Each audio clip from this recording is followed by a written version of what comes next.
Now, we've moved into the season of Epiphany. As we're still cleaning up from Christmas with all the weather, that still doesn't seem that far from the holiday, but we're into the next season of the church. And this is a very short season, really. There's actually two parts of the year that they call common time. One is called Pentecost, when you look at the church year, that long season from when they receive the Holy Spirit till we go into Advent.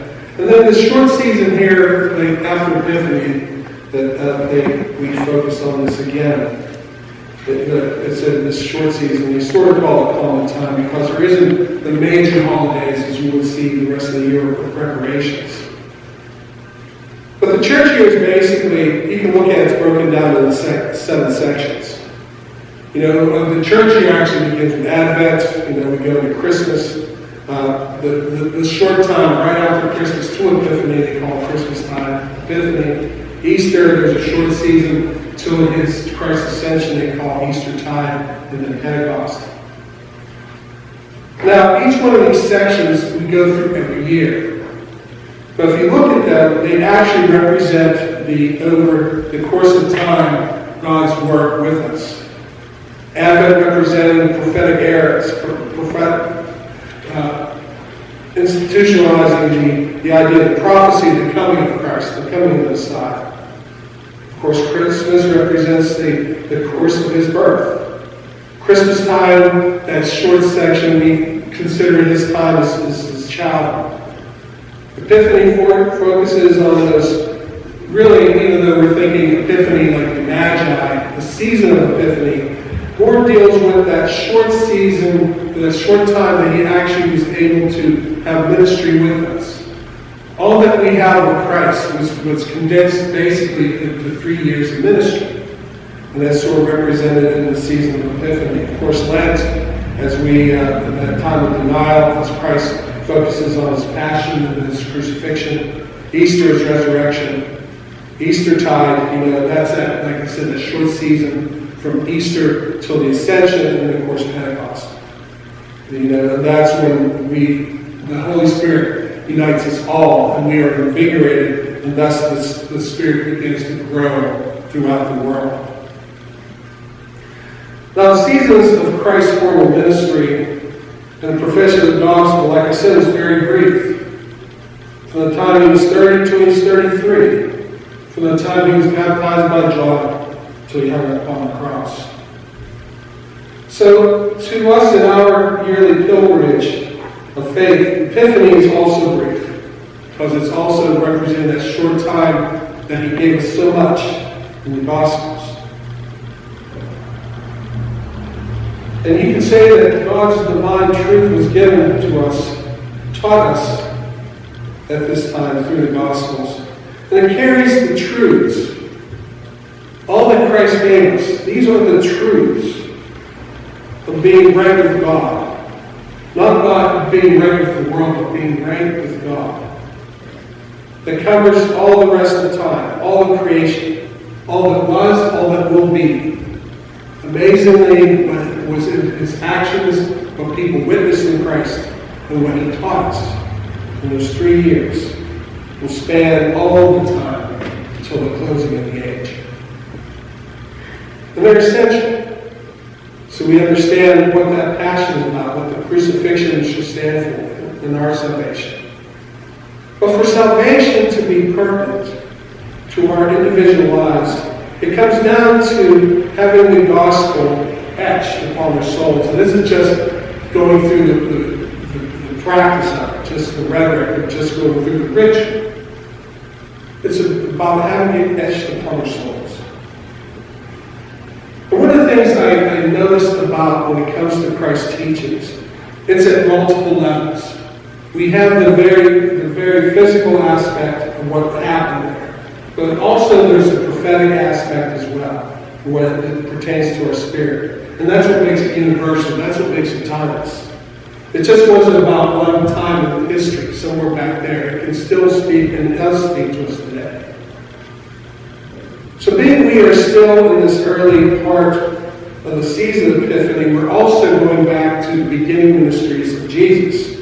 The wedding feast, as we see here when he turned water into wine, was one of the first outward examples of his divine manifestation, of his divine nature.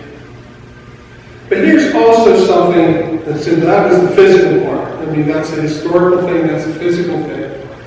And we see here that he's also showing us, that there's something greater going on than just this miracle making them happy for this wedding feast.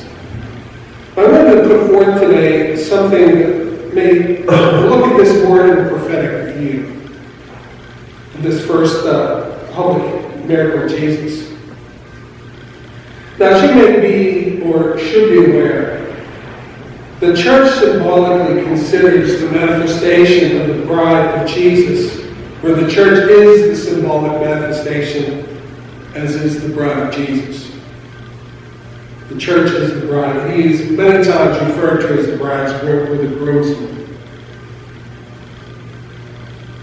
Now, is it possible to symbolically recognize the rise of Christianity, or should I say, with the fall of Rome, with the rise of Christianity, and then that the revelation that grew the church so abundantly as the wedding feast, at least the beginning of the wedding feast, that celebration of the rising force of our faith in the world.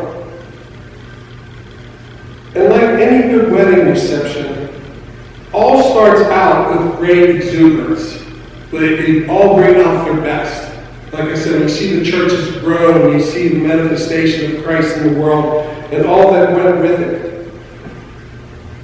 You see this great exuberance. But as like a party wears on, as things get late in the game, and as things start to fade, the glitter starts to not be so bright, the food and drink starts to wane.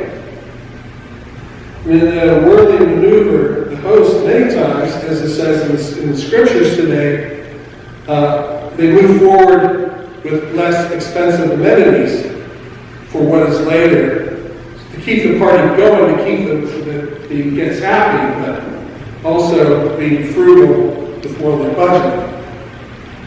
So this we see, they say we run out the good wine first. As time went on, typically the steward sees that, usually you bring out the cheaper stuff later, but now you bring in the good. He questions that. But again, let's keep that in mind to something we want to bring up prophetically.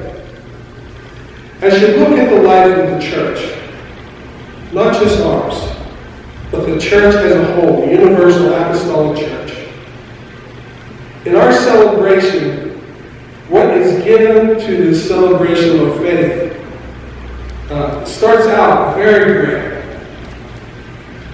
And we feel that there was a zenith out there. But we're not a part of that zenith now. We're out there, we're doing the work. Or should we say, I should say work in this persona, but we're still part of the celebration. But it's getting a little dingy, it's getting later in the game. So they don't have the best, we don't have the best that once was. And that's a worldly way to look at this. But here's the difference. God does not become stingy over the course of time when it comes to his children. We might get cheaper, but not God, not Christ. And just like in ending times, when most think it's time when things are about done, where many have forgotten the true Christ, that is when our Lord comes again. What has been diluted, watered down with his coming again, will be like the new wine at the wedding feast. And those appointed as stewards will be amazed. They will not know where this new wine came from. So I'm trying to say in the end game, what we've experienced in life, even though it seems like the church in many ways is diminishing, don't let that fool you. Because through the water, we think of baptism, it turns to the new wine, which is Christ coming again. So this Gospel of John today also has another meaning.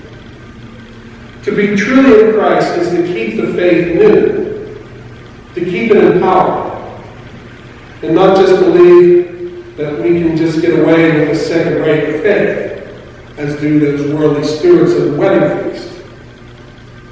For Christ knows what needs to be done, and He will make those changes. He will promote those miracles. What might be to seem like watered down can be the new wine of hope, of amazing things to happen, and what will be to come in Christ.